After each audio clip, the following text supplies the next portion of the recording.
주신 그 은혜를 마음에 새겨봅니다.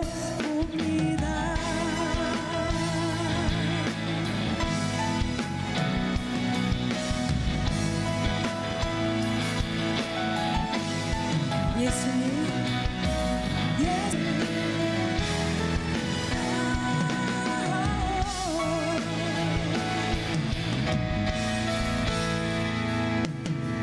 감사드리리 주의 십자가 나의 친구 되신 주.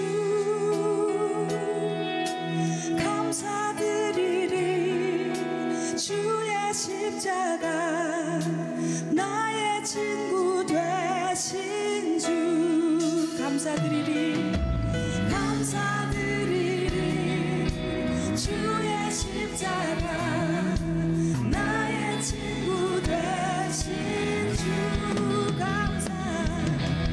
감사드리리 주의 십자가 나의 친구 되신 주. 주 달리신 십자가를 내가 볼 때 주님의 자비 내 마음을 겸손케 주께 감사하며 내 생명 주께 드리네. 주 달리신 십자가를 주 달리신 십자가를 내가 볼 때 주님의 자비 내 마음을 겸손케 주께 감사하며 내 생명 주께 드리네.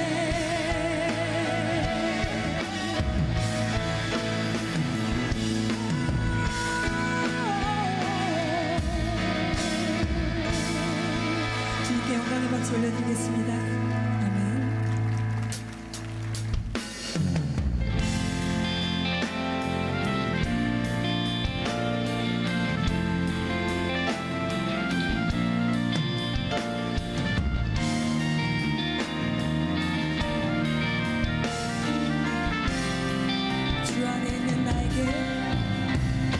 주 안에 있는 나에게 딴 근심이 있으랴. 십자가 밑에 나가 죄 짐을 풀었네. 그 두려움이 변하여 내 기도 되었고 전날의 한숨 변하여 내 노래 되었네. 주님을 찬송하면서 할렐루야 할렐루야 내 앞길 멀고 험해도 나 주님만 따라가리. 주 안에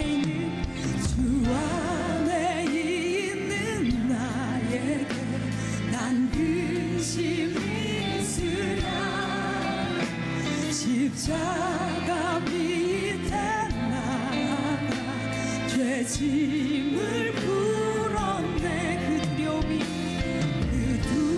두려움이 변하여 내 기도 되었고 전날의 한숨 변하여 내 노래 되었네.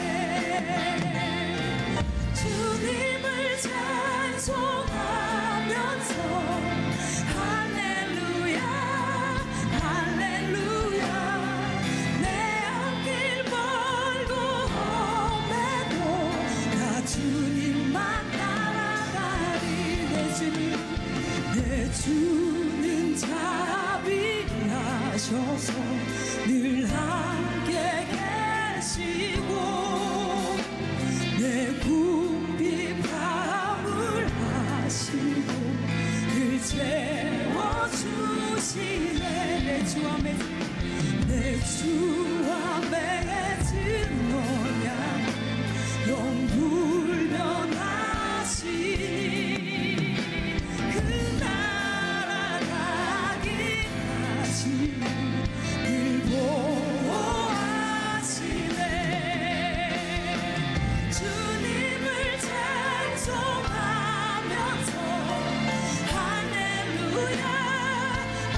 할렐루야 할렐루야 내 앞길 멀고 험해도 나 주님만 따라가리 주님을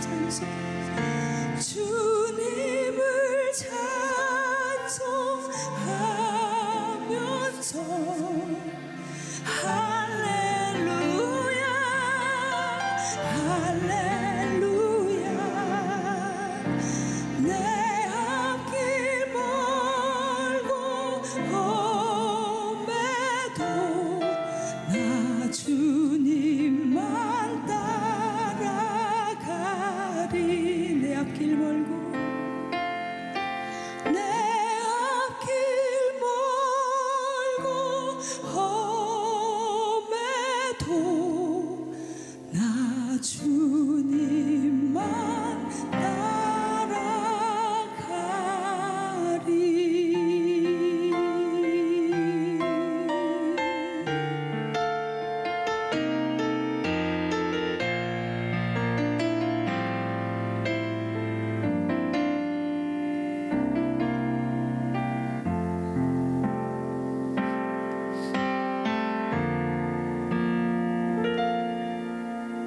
아버지 사랑 내가 노래해 아버지 은혜 내가 노래해 그 사랑 변함없으신 거짓 없으신 성실하신 그 사랑 상한 갈 때 꺾지 않으시는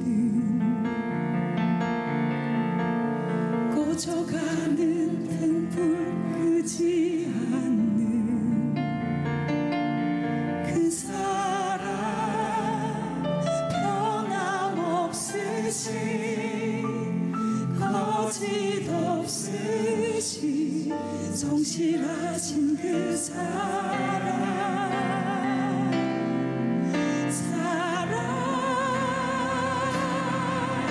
그 사랑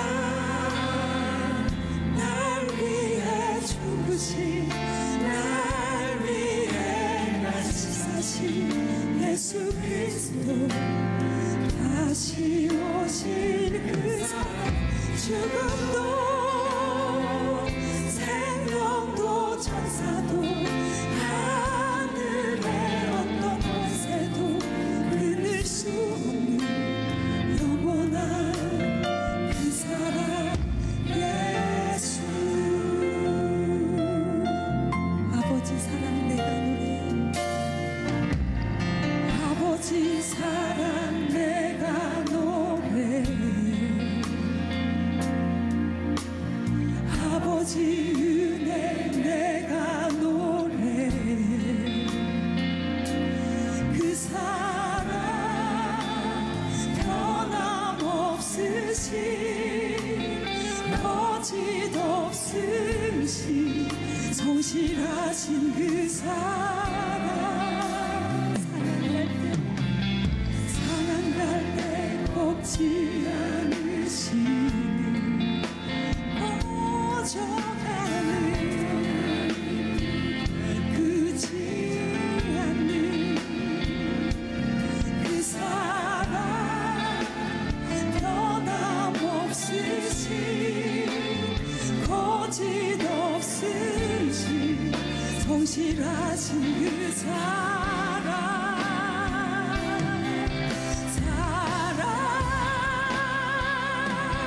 그 사랑 날 위해 죽으신 날 위해 다시 사신 예수 그리스도 다시 오실 그 사랑 죽음도 생명도 천사도 하늘의 어떤 권세도 끊을 수 없는 영원한 그 사랑 예수 그 사랑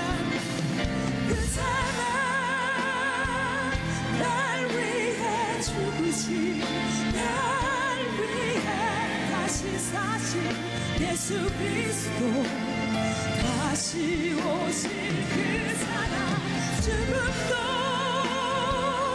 생명도 천사도 하늘의 어떤 권세도 끊을 수 없는 영원한 그 사랑 예수 그 사랑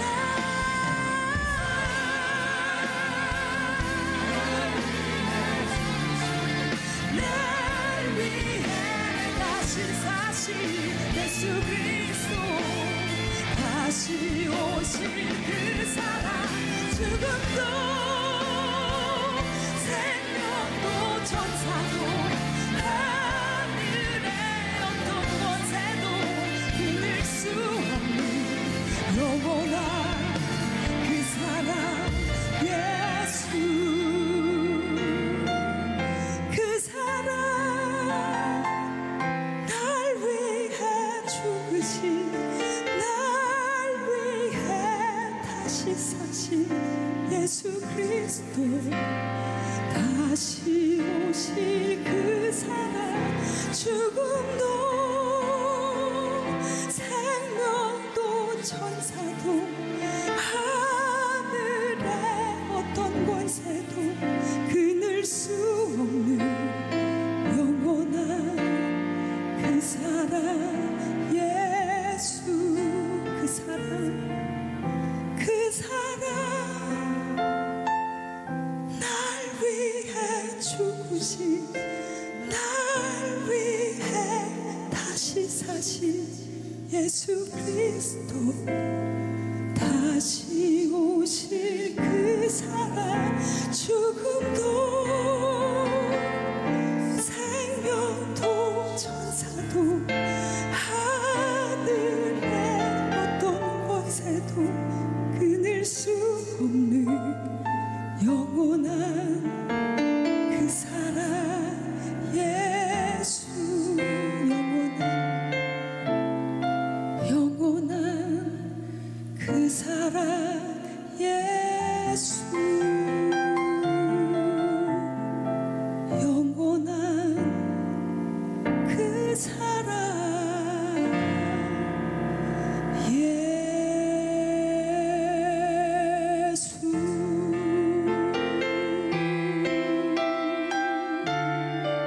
이 사랑의 하나님께 다시 한번 감사의 박수 올려드리겠습니다. 아멘.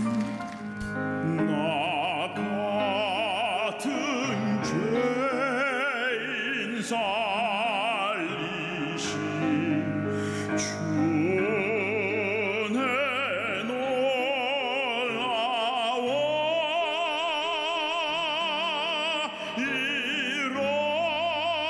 잃었던 생명 찾았고 광명을 얻었네 큰 죄악에서 건지신 주의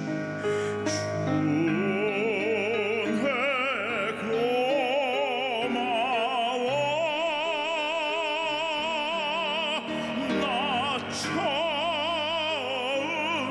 믿은 그 시간 귀하고 귀하다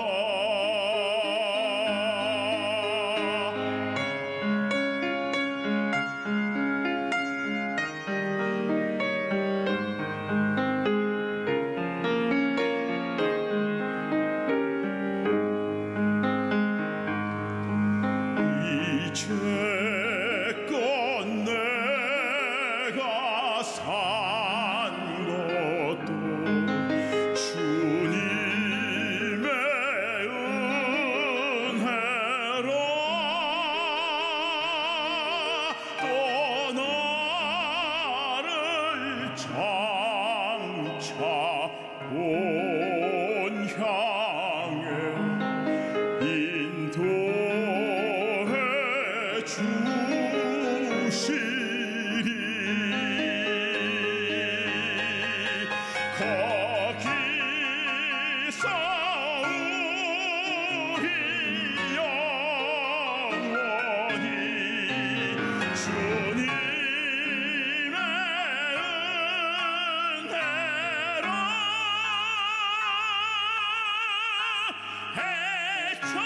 해처럼 밝게 살면서 주 찬양하리라.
오늘의 말씀은 사사기 13장 8절에서 9절 말씀입니다.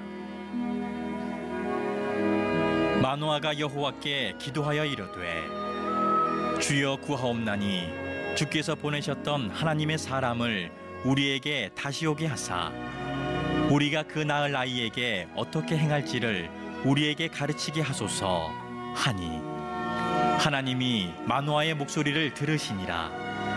여인이 밭에 앉았을 때에 하나님의 사자가 다시 그에게 임하였으나 그의 남편 마노아는 함께 있지 아니한지라. 아멘. 며칠 전 뉴스에 났던 기사지요. 한 60대의 남성이 마트를 운영하고 있었는데 어느 날 밤 9시 정도에 단골이던 40대 부부가 마트에 들리게 됩니다. 그런데 아무리 봐도 그날따라 느낌이 좀 이상하더랍니다. 평소보다 얼굴빛이 어둡고 무슨 말을 물어도 대답을 잘 하지 않고 또 사람들이 요즘 잘 찾지 않는 번개탄을 사는 걸 보면서 마트 주인이 자기 부인과 상의를 한 끝에 경찰에 신고를 하게 됩니다. 포인트 적립을 위해 받아두었던 부부의 집 주소를 경찰에게 가르쳐주고 신고를 받은 경찰이 출두를 하게 되지요. 가서 문을 열어보니까 이미 번개탄을 피우고 부부와 9살 된 딸이 자살을 해서 쓰러져 있었습니다.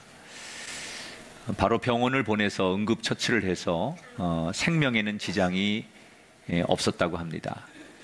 의식을 되찾은 뒤에 물었더니 남편이 한 작은 중소기업에서 일을 하다가 회사가 문을 닫게 되고 그리고 실직이 오래되면서 아무리 노력해도 살 길이 막막하다고 생각한 이 부부가 극단적인 선택을 했다 이렇게 밝혔습니다.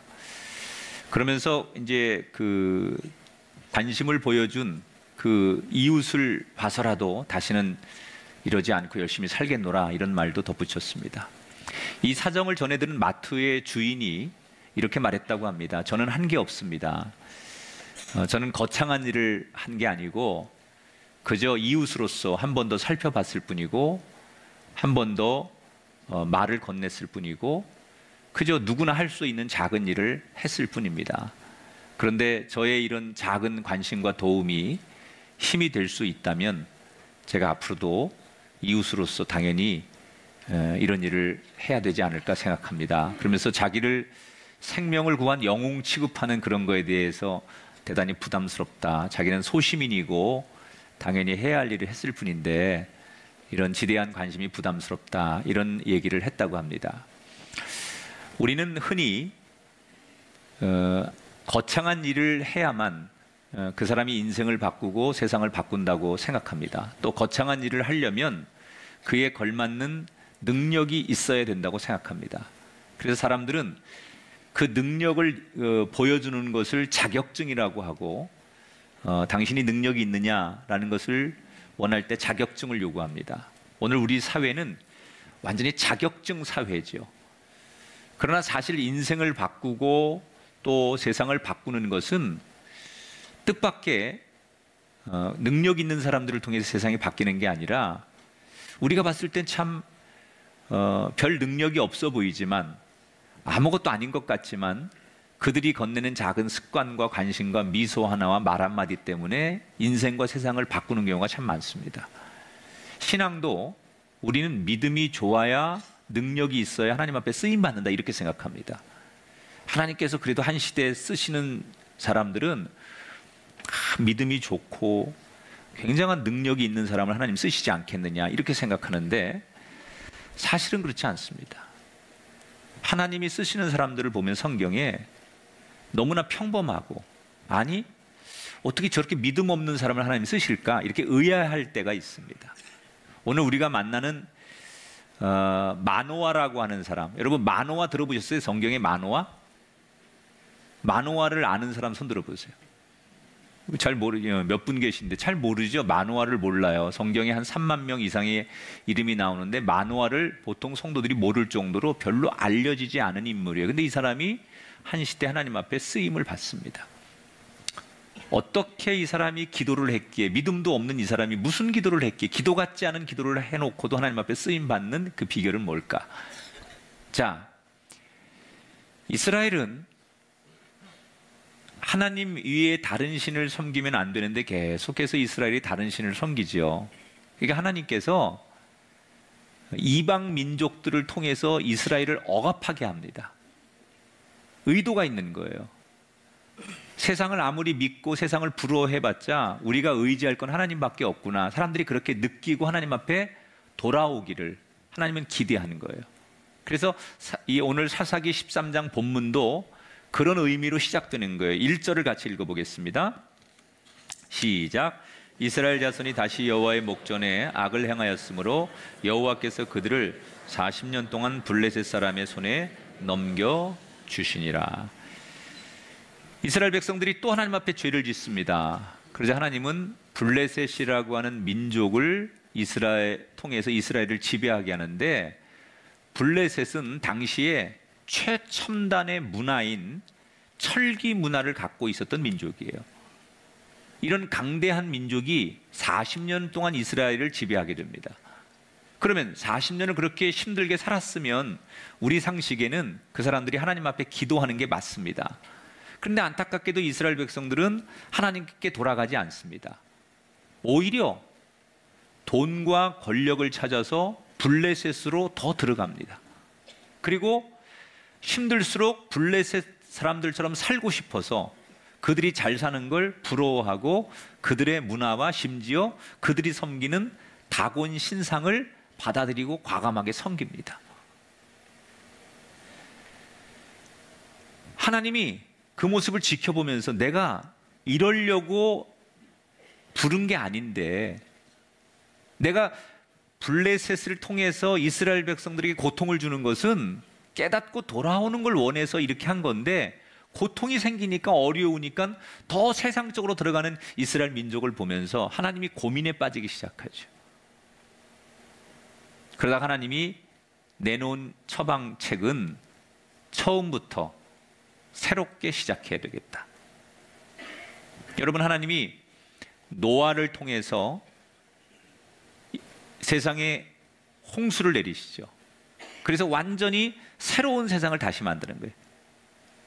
그런 것처럼 하나님이 이 어려운, 스스로 영적으로 일어나지 못하는 이스라엘 백성들을 보면서 이대로는 안 되겠다, 특단의 조치를 취하자 해서 한 사람을 새롭게 보내서 이 사람을 통해서 이스라엘을 새롭게 다시 일으켜야 되겠다, 처음부터 다시 이스라엘을 세팅해야 되겠다, 이래서 한 인물을 하나님께서 이스라엘에게 태어나게 하시죠. 그게 삼손이에요.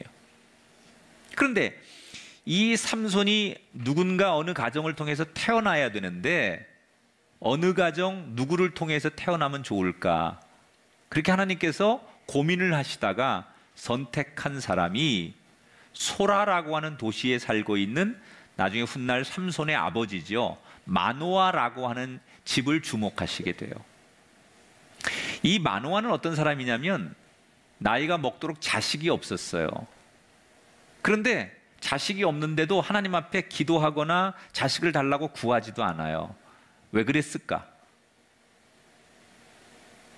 이유는 간단해요. 믿음이 없는 사람이에요. 지금으로 말하면 교회는 다니지만 나이롱 신자예요. 교회는 오는데 믿음이 없어요. 그래서 뭐 이렇게 절박하게 자신의 문제를 놓고 하나님 앞에 기도하고 하나님 말씀과 율법대로 살아야겠다, 이렇게 생각하지 않는 사람이 마노아예요. 그러니까 무늬만 교인인 거죠. 그런데 그렇게 무늬만 교인이고 믿음도 없는 마노아가 뭐가 그렇게 하나님 귀하게 보이셨길래 그의 가정을 통해서 삼손을 태어나게 하시려고 하는 걸까? 제가 그 이유가 뭘까? 그리고 성경을 한참 보다가 이유가 있다면 이런 거 아닐까? 믿음은 없지만 이 마노아는 남들처럼 살려고 하지 않았어요. 이게 무슨 얘기냐면 그 마노아 시대에 성경에 입산, 압돈 이런 사람이 나오거든요. 이스라엘의 지도자들이에요. 영적인 지도자들인데 이 사람들은 보통 자녀를 30명, 40명씩 둬요. 어떻게 자녀를 30명, 40명 두느냐? 자기 부인이 있고 또 다른 부인을 얻는 거예요. 그래서 여러 명의 부인을 통해서 자녀를 낳는 거예요. 마노아도 그렇게 할 수 있어요. 자기 본부인이 자식이 없으면 두 번째 부인, 세 번째 부인을 얻어서 다른 부인을 통해서 자기 아이를 얼마든지 낳을 수 있어요. 그게 그 당시의 풍습이에요. 그런데 마노아는 남들이 다 그렇게 살지만 남들처럼 살지 않고, 내가 자식이 없으면 그건 내 문제지, 내 아내를 버리고 다른 여자를 통해서 자식을 얻는 건 안 한다. 그렇게 그 당시에 대세를 따라가지 않고 자기 기준을 가지고 살았다는 거예요. 오늘 현대인들은요, 행복의 기준이 남들처럼 하면 행복하다고 생각해요. 남들이 여행 가면 나도 여행 가야 되고, 남들이 저런 것을 소유하면 나도 소유해야만 행복하다고 생각해. 소위 내 기준이 없는 거예요. 남들이 하는 걸 따라하는 것, 적어도 남들이 하는 걸 같이 하는 것이 잘 사는 거라고 생각해요. 근데 이 마노아는 그걸 안 한 사람이에요. 남들이 다 한다고 하는 게 아니에요. 여러분, 어떤 게 행복한 인생이냐? 하나님은요, 남들 하는 거 그냥 맹목적으로 따라가는 사람이 아니라 조용히 우리의 중심을 보시는 분이에요. 그래서 흔들리지 않고 조용히 자기 자리에서 어떤 상황에도 하나님을 의지하고 때를 기다리는 사람을 하나님은 선택하시지, 그렇게 세상 사람들이 간다고 우르르 쫓아가는, 내 의지 없이 쫓아가는 그런 사람을 하나님이 주목하지 않는다는 거예요. 아마도 마노아를 하나님이 보셨을 때 믿음은 없지만 세상에 그렇게 금방 이리저리 휘둘리지 않는 그의 소신, 가치, 이런 것들을 하나님께서 그래도 귀하게 보셨을 것 같아요. 그래서 어느 날 하나님이 하나님의 사자를 보냅니다. 하나님의 사자라는 것은 결국은 지금 말하면 뭐 주의 종들이나 이런 분들이겠죠. 한 사람을 보내는데 그게 하나님이 보낸 사자예요. 가가지고 뭐라고 얘기를 하느냐? 마노아의 집에 가니까 마노아는 없고 부인만 있는 거예요. 그래서 그 부인에게 하나님이 보내서 왔는데 하나님이 당신의 가정에 아들을 주실 것이다. 근데 이 아이는 그냥 아이가 아니라 이스라엘을 구원할 아이니 이 아이를 나실인처럼 키워라. 구별되게 키워라. 포도주 같은 거 먹이지 말고, 머리도 함부로 자르지 말고, 그리고 정말 세상 아이들하고 다르게 영적으로 키워라. 이렇게 하나님의 뜻을 전합니다. 그 부인이, 낯선 사람이 와가지고 자기한테 그런 얘기를 하는데 이 사람이 범상치 않은 거예요. 뭔가 신비롭고 거짓말할 사람 같지는 않은데 굉장히 뭔가 범접하지 못할 카리스마가 느껴지고 신비로움이 느껴지는 사람이 그렇게 하나님이 전하라고 해서 난 전하는 거다라고 딱 전하고 갔어요. 이때 이 부인이 그 얘기를 듣자마자 자기 남편을 찾아가는 거예요.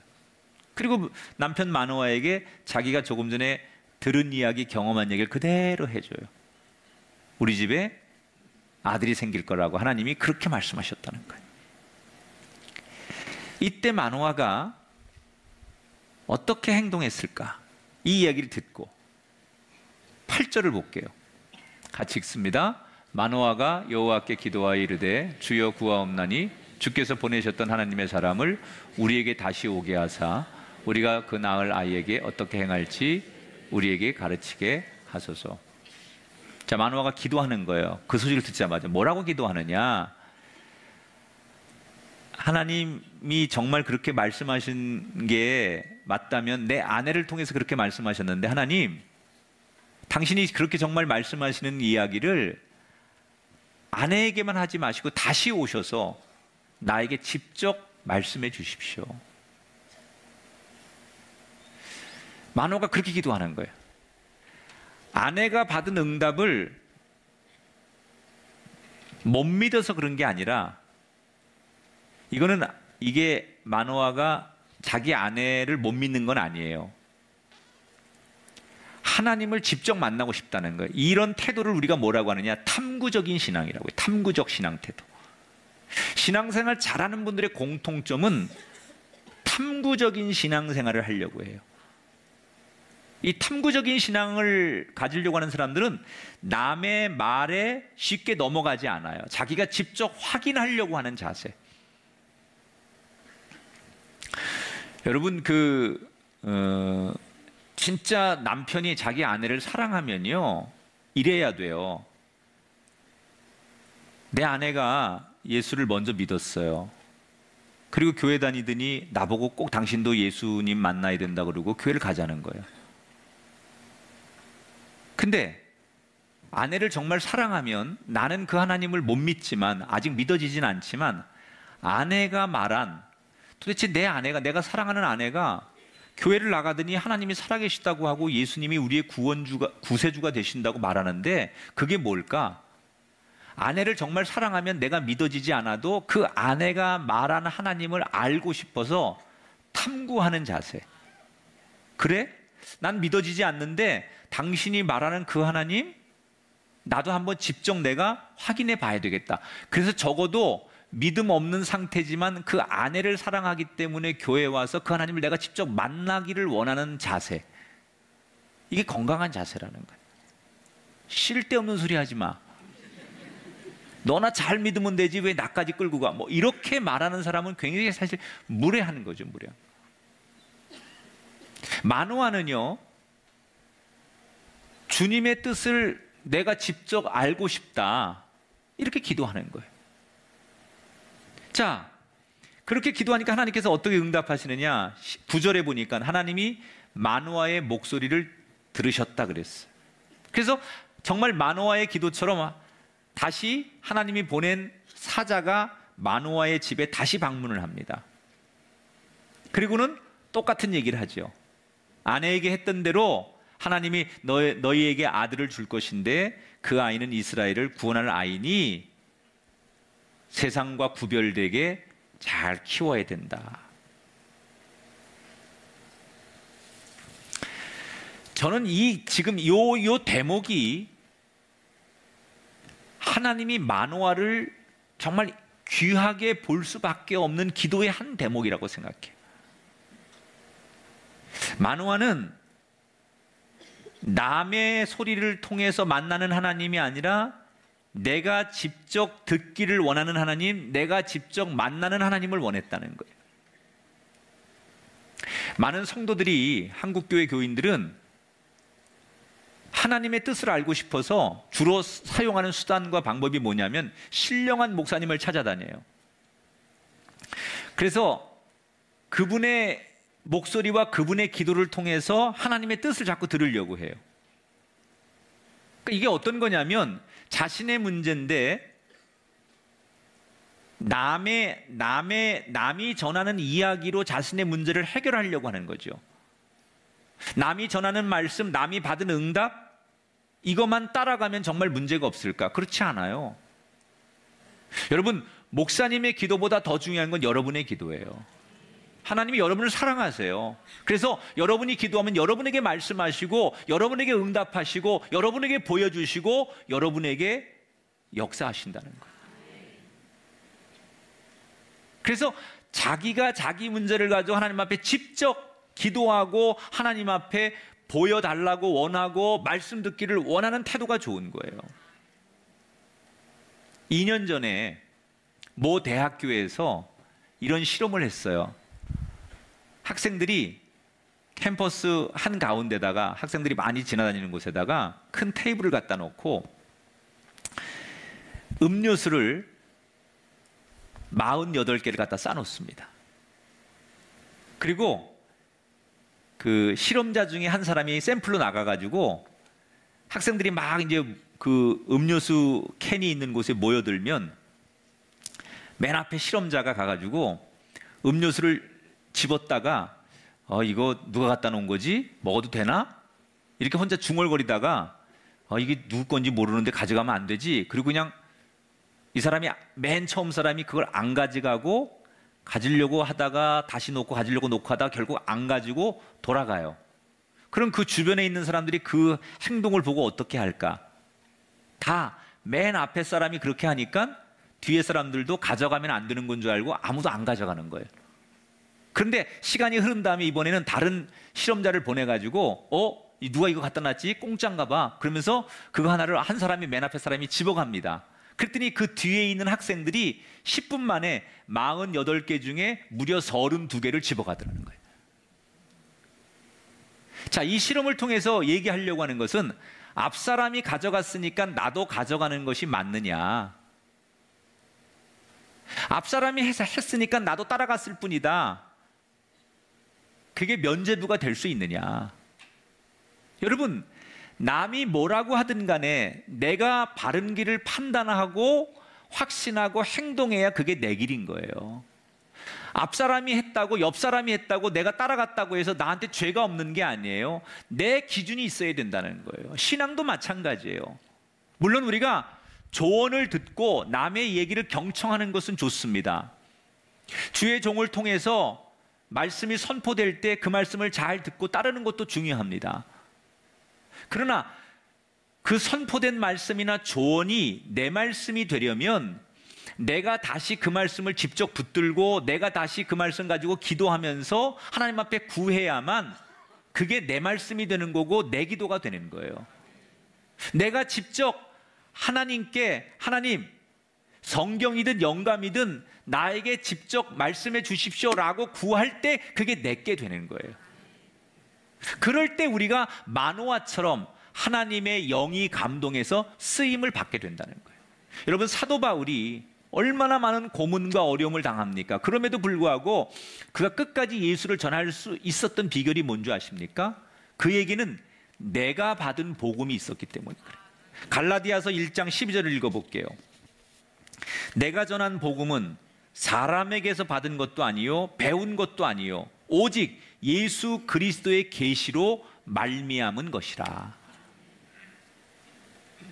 사랑하는 여러분, 저는 여러분이 세상 이 한가운데서 뛰어나거나 능력이 있거나 탁월하지 않을지라도 정말 우리가 믿음이 너무 없는 사람일 수 있습니다. 그러나 하나님이 여러분을 주목할 수밖에 없는 그 한 사람 되기를 축복합니다. 그 방법이 뭐냐? 거창한 믿음, 거창한 능력이 없다라고 해서 아쉬워하지 말라는 거예요. 하나님, 나는 하나님을 내가 직접 보기를 원하고 듣기를 원하고 알기를 원합니다. 남이 만난 하나님을 따라가지 말고 여러분이 직접 하나님을 만나십시오. 남이 전한 말씀만 믿지 말고 내가 직접 큐티도 하고 내가 직접 기도하면서 하나님을 만나십시오. 그럴 때 주님의 뜻이 선명해지게 될 줄 믿습니다. 마노아는 그걸 잘한 거예요. 뭐 기도를 거창하게 잘하고 그러지 않고 내가 직접 기도하고 직접 보고 직접 만나길 원합니다. 그렇게 기도한 거예요. 자, 그 기도를 들으셔서 하나님이 마노아에게 하나님의 사자를 보냈어요. 그러니까 하나님의 사자가 와서 말을 하는데 이 마노아가 믿음이 없으니까 자꾸 의심이 생기는 거예요. 하나님의 사자를 보냈어요. 어떤 사람이 와서 전했겠죠. 근데 그 사람을 보면서 의심이 생기는 거야. 첫째, 하나님이 왜 나같이 믿음도 없고 별로 가정 형편이나 뭐 이런 자랑할 만한 것이 없는 우리 가정에 이스라엘을 구원할 그런 지도자를 왜 우리를 통해서 주시려고 할까? 그런 의구심이 생기는 거예요. 자꾸 의심이 의심을 낳다 보니까 무슨 의심까지 가느냐? 이 사람이 하나님이 보낸 사람 맞나? 이게 진짜 하나님의 뜻일까? 하나님의 사자가 와서 하나님의 음성을 전하는데도 이 사람이 정말 하나님의 사람이 맞을까? 그래서 확인하고 싶어서 이 사람이 잠깐 계십시오. 예물을 갖다 놓을 테니까, 하나님을 위해서 예물을 갖다 놓을 테니까 이 예물을 받으십시오. 그건 진짜로 하나님을 높이기 위해 예물을 갖다 놓는 게 아니라 하나님을 시험해 보고 싶은 거예요. 그 뒤에 17절에 가면 이런 말이 있습니다. 여호와의 사자에게 말하되 당신의 이름이 무엇이니까? 당신의 말씀이 이루어질 때 우리가 당신을 존귀 여기리다. 당신의 이름이 뭡니까? 라고 묻는 건 당신의 정체가 뭡니까? 그 묻는 거예요. 그러니까 믿음이 없으니까 말씀이 말씀으로 안 들리고 진실을 이야기하고 하나님의 말씀을 그대로 전해도 이 사람은 계속 의심하는 거예요. 당신이 하나님의 보낸 사람이 맞느냐, 이게 하나님의 뜻이 맞느냐, 심지어 당신이 하나님이 보낸 사람이라는 걸 어떻게 알 수 있느냐, 당신 이름이 뭐냐, 어디 사냐, 뭐 꼬치꼬치 깨묻는 거예요. 자, 이 대목을 우리는 인간적인 측면에서 보면 대단히 불편하게 느낄 수 있지만, 저는 이 대목이 하나님이 마노아를 더 귀하게 보시는 장면이라는 생각을 해봐요. 어떤 게 하나님 보실 때 마노아에게 정말 이 귀한 믿음처럼 보였을까? 믿는 척하지 않았다는 거예요. 여러분, 마노아는 신앙 있는 척, 믿는 척하지 않아요. 자기의 의심을, 자기의 믿음 없음을 솔직하게 드러내요. 자, 하나님께서 그 마노아의 의심 있는 모습 그대로를 어떻게 여기시느냐? 19절 20절에 보니까 마노아가 염소 새끼와 소재물을 가져다가 여호와께 드리매 불꽃이 제단에서부터 하늘로 올라가는 동시에 여호와의 사자가 제단 불꽃에 휩싸여 올라간지라. 여러분, 마노아가 의심해서 시험하려고 갖다 놓은 재물을 하나님께서 불을 내리셔서 받으셨다는 거예요. 성경에 보면 불이 임했다는 건 하나님이 임재하는 거고 하나님이 받으시는 거예요. 여러분 인생에 불이 임하기를 축복합니다. 금년 한 해 여러분의 일터와 여러분의 가정과 여러분의 생업에 불이 임하기를 바랍니다. 그래서 하나님이 받으시고 함께 하시고 들어쓰시는 일터와 건강과 자녀와 여러분의 생이 되기를 주님의 이름으로 축원합니다. 감히 하나님을 의심하고 하나님의 뜻을 그대로 있는 그대로 순수하게 받아들이지 않는 이 마노아를 하나님께서 혼낸 것이 아니라 하나님께서 오히려 그를 칭찬하고 그가 내놓은 걸 다 받아주셨다는 거예요.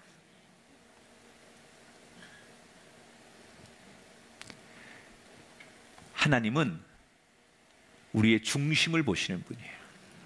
우리나라 사람들은 이 유교적인 이 전통에 살다 보니까 체면, 안 그런 척, 사실은 마음으로는 하나도 안 믿어지는데 믿음 있는 척, 그게 사람한테는 가능해요.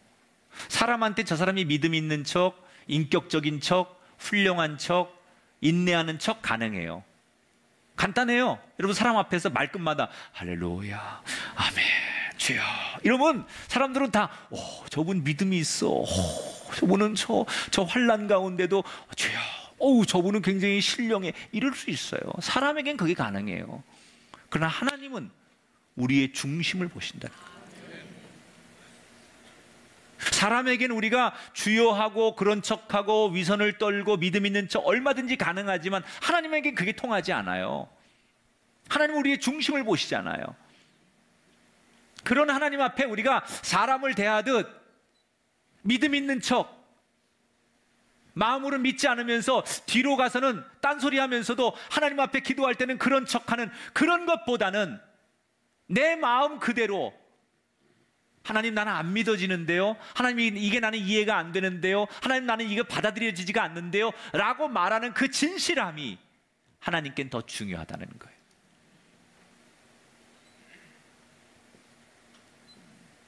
마노아는 의심이 되면 의심이 되는 대로, 그게 때로는 무례해 보일 수 있지만 하나님은 그걸 더 기쁘게 받으시는 거예요. 우리는, 현대인들은 포장을 너무 중요하게 생각해요. 어떤 물건을 팔 때 어떻게 포장하느냐에 따라서 판매량이 달라집니다. 제가 스마트폰 같은 거 구입할 때 제일 아까운 게 그 스마트폰을 포장하는 박스, 이거 이렇게 만들 필요가 있을까? 그거 전부 환경을 파괴하는 거잖아요. 전 지금 제 목표가 우리 교회 주보를 없애는 거예요. 우리 교회가 주보를 만들지 않는 교회, 사실 미국 교회는 주보 안 만듭니다. 지금 다 이제는 예배 순서 이런 게 다 여기 앞에 소개되고 다 공유하는데, 굳이 주보를 만들어서 이거 환경을 파괴하고 여기다가 이거 가지고 우리가 그렇게 할 필요가 있을까? 근데 아직은 이 주보를 굉장히 이 부족처럼 생각하는 분들이 좀 몇몇 있기 때문에 문화적 충격 때문에 내가 주보를 좀 만들어주곤 있는데, 주보 없어도 될 수 있어야 돼요. 주보 없어도. 너무 한국 사람들은 이 포장을 중요하게 생각해. 2017년도 기준으로 제가 알기로 그 세계 지금 그 포장 시장 규모가 1천조 원을 넘었대요. 1천조 원을. 사람이 사람을 만나는데 마음이 중요한 건데 우린 포장하려고 해요, 자꾸. 우리 속담 중에 가는 말이 고와야 오는 말이 곱다, 이 말을 요즘 젊은이들이 어떻게 하는 줄 아십니까? 같은 뜻을 전해도 잘 포장해야 된다. 여러분, 정말 우리의 중심을 보시는 하나님 앞에 포장이 그렇게 중요합니까? 누가복음 15장에 나오는 두 아들을 보세요. 겉으로는 두 아들이 다 아버지께 따르는 듯하지만 결국 아버지의 말을 전혀 듣지 않는 첫째 아들, 반면에 싫으면 싫은 대로 아버지에게 저항도 하고 못된 짓도 하고 또 좋으면 좋은 대로 솔직하게 나오는 둘째 아들. 결국 여러분, 누가 승자가 됩니까? 겉으로는 효자인 척하고 겉으로는 장남인 척하고 자기가 인격적인 척하고 동생보다 나은 척했지만 나중에 보니까 동생보다 훨씬 더 솔직하지 못하고 진실하지 못한 형보다는 있는 모습 그대로를 표현했던 탕자인 둘째가 아버지의 사랑을 받는 거예요. 나는 올 한 해 우리 꿈의 교회 성도들, 하나님 앞에 우리가 사랑받는 조건이 포장하는 게 아니라 솔직하고 진실한 거라고 생각해. 거창한 믿음이 있는 척, 괜찮은 척, 이렇게 하나님 앞에 포장하지 말고 만화처럼 잘나면 잘난 대로, 못나면 못난 대로 진실하게 기도하는 거예요. 하나님, 나 이거 잘 이해가 안 돼요. 하나님, 나 이거 받아들일 수가 없어요. 하나님, 나 이게 너무 화가 나요. 그렇게 하나님 앞에 골방에 하나님과 독대할 때 진실하고 솔직한 기도가 좋은 거예요. 포장하는 건 다 사람들에게 보이는 거예요. 내가 이렇게 기도하면 사람들이 어떻게 얘기할까? 어떻게 보일까? 물론 여러분, 제가 말하는 건 사람에게 그러시면 안 돼요. 사람에게는 우리가 예의가 필요하고 사람에게는 격식이 필요하고 형식이 필요해요. 사람을 대할 때는 뭐 목사님이 포장하지 말랬다고 나는 있는 그대로 얘기해. 그리고서 막 밑도 끝도 없이 상처되는 얘기하고 욕하고 난 대신 뒤끝은 없어. 뒤끝은 없지만 앞이 너무 세서 죽어 사람이. 사람에게는 예의가 필요해요. 사람에게는 그런 게 필요해요. 사람 사는 데는. 그러나 하나님에게 기도할 때는 그런 포장이 중요하지 않다는 거예요. 만화의 장점은 그거예요. 두 가지. 만화는 탐구적인, 내가 직접 하나님의 음성을 듣기 원합니다. 내가 직접 하나님 만나기를 원합니다. 이런 탐구적인 자세. 두 번째, 솔직한 거예요. 포장하지 않는. 여러분, 기도하라고 그러면 전 기도 못해요. 마치 기도가 무슨 집사나 되고 교회 오래 다니는 사람들이 자격증 얻어야 기도할 수 있다고 생각하는 분이 있어요. 기도에는 자격증이 없어요.